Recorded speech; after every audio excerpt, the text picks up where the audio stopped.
What's going on YouTube? My name's Victor Hughes and I'm here to talk about my initial thoughts on the Canon 1DX Mark II. So recently I invested in the Canon 1DX Mark II. I can't show you the actual camera because that's what I'm filming with right now. So my initial thoughts, I love the camera. I am upgrading from the Canon T7i and this camera blows it out of the water. This camera can shoot 4K up to 60 frames per second, though at a crop sensor, but it can also do 1080p full frame, 120 frames per second, and it looks crisp, shoots up to 16 photos a second, which is insane. It's like a machine gun. I want to talk about some of the things that I learned from buying this camera that I didn't know about before, and I just want to make sure that you know what you're getting into if you are going to buy this camera. First things first, how expensive is the Canon 1DX Mark II? So the camera now costs $5,500 US just for the body, not including the lens. I want to discuss how much is it actually gonna cost you when it's said and done, when you've invested in the body, the lens, the memory cards, lens filters, whatever it may be. So we're gonna get into that right now. So when you get a camera as amazing as the Canon 1DX Mark II, you're going to want to invest in some good glass. So right now I'm shooting with the Canon L series 24-70 f2.8. It's just got that wide range between 24 and 70, so I can zoom in, I can be kind of wide. I've got room to play with because I do a lot of running and gunning type of stuff, so I don't want to have to take time to keep switching between prime lenses. So that's why I chose this one. So first thing I knew I wanted to buy for the camera was going to be just a basic lens filter. Now this is a Tiffin UV filter, only cost about 20 bucks, but basically it doesn't do much for the lens, or at least I don't think it does, but I wanted it just for protection of the glass alone. When you pay upwards of $1,000, $2,000, however much you pay for your lens, you want to make sure it's protected, because if that gets scratched, that's really gonna suck and that's gonna ruin your day. This 24-70 f2.8, that was $1,600. So right there we got $5,500 plus $1,600. That is $7,100 without tax. So then we move into the Tiffin filter.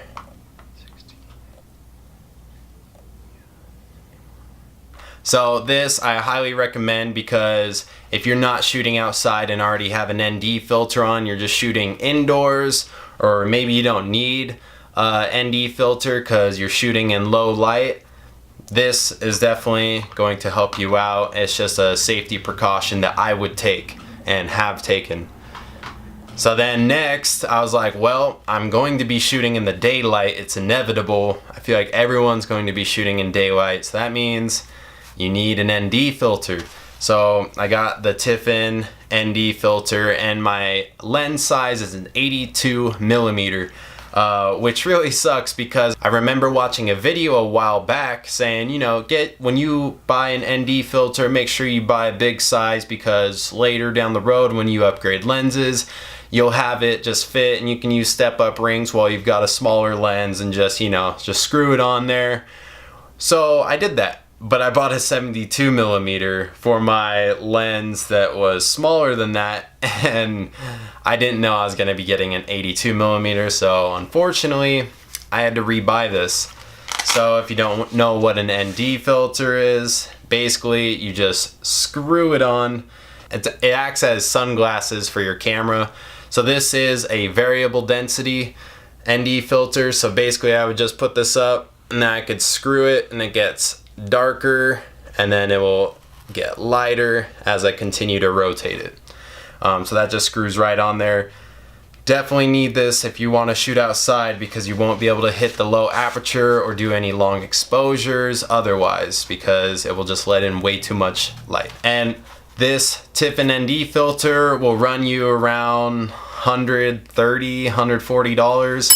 And that's again before tax. They get more expensive the bigger your lens goes, so honestly just buy an 82 millimeter, and if you have a lens that's smaller than that, get some step-up rings. Alright, now here's the kicker. If this is going to be the most expensive camera that you have ever invested in, and this is already just a huge leap for you, you probably don't know what a Cfast card is, or just a compact flash. Those are the memory cards that the Canon 1DX Mark II takes. It will not take your SD card.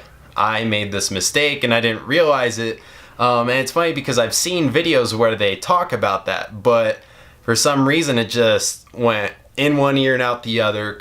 Like when I went back and looked at these videos, they actually said it and I was like, oh shoot, I did not catch this. So please heed my warning. These are expensive and these are necessary. So this is what I have right now. This is the Lexar Professional 128 gigs. It will be able to keep up with your 4K, and it's just a really fast memory card, but these things are big. They're not like your SD cards, and the Canon 1DX Mark II can fit 2 of them. So a Cfast 2.0 and then just a regular CF. And if you think that you can just run out to your local Best Buy and get a good one, you're wrong, because I went and did that, and the best they had was a 32 gigabyte, just a real bad CF card, so I'm gonna have to take that back because I got this. So the one that I got at Best Buy was like 30 something bucks, not a big deal, but I'm gonna return it because I have this, and this one, which is not even nearly as close to as good as they get, was $340. So just when you thought you were done spending hundreds, thousands of dollars on your camera, you're wrong, because you have these coming.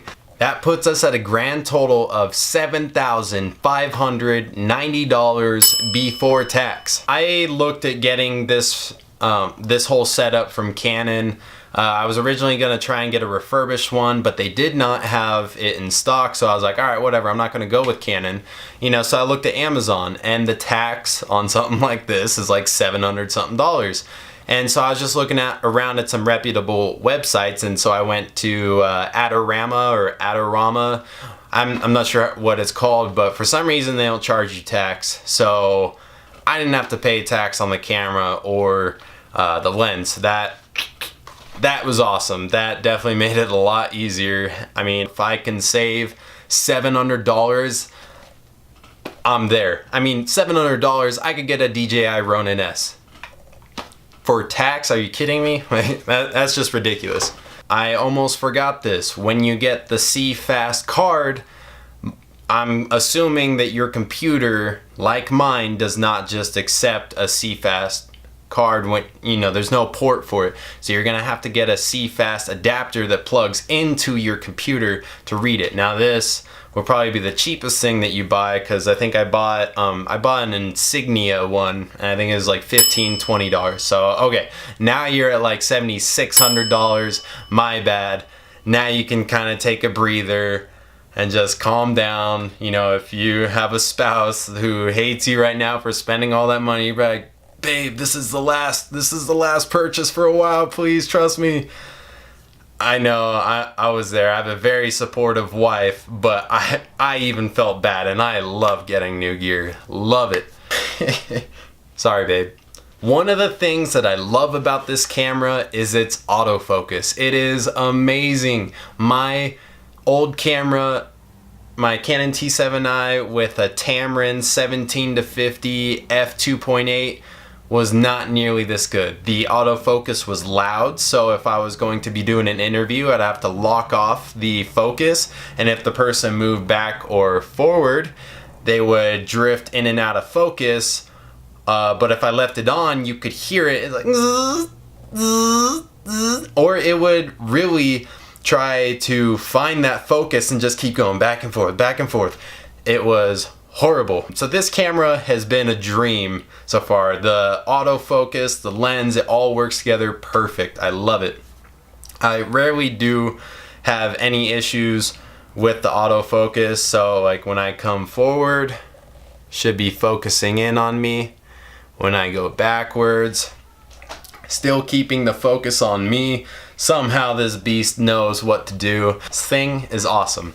Overall, love it. Image quality, amazing. I haven't even shot in 4K yet, but I can't wait because I'll be using that on some music videos, because when you have 4K, you will really be able to do some sweet punch-ins where you scale up the footage and back down, and I won't be losing that quality that I would be with the 1080 footage, and kind of be like, oh, they kind of look away, like, yeah, you saw it hit with the bass, but it kind of got blurry, whatever. Now I'll be able to shoot in 4K. That will be awesome. Cannot wait for that. Expect nothing but better projects coming from me, better quality, and I know it's not all about the gear, but the gear definitely helps. Skills come first, but this camera is a beast and I highly recommend it. I cannot wait to get more experience under my belt with this. It's gonna be fun.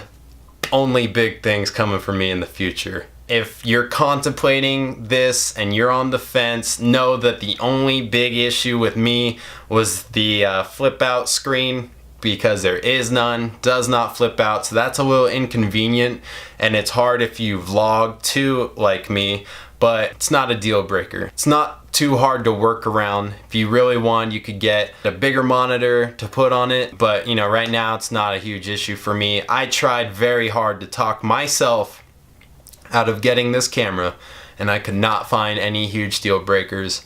So I hope that if you're on the fence about getting this, you take the leap just like I did.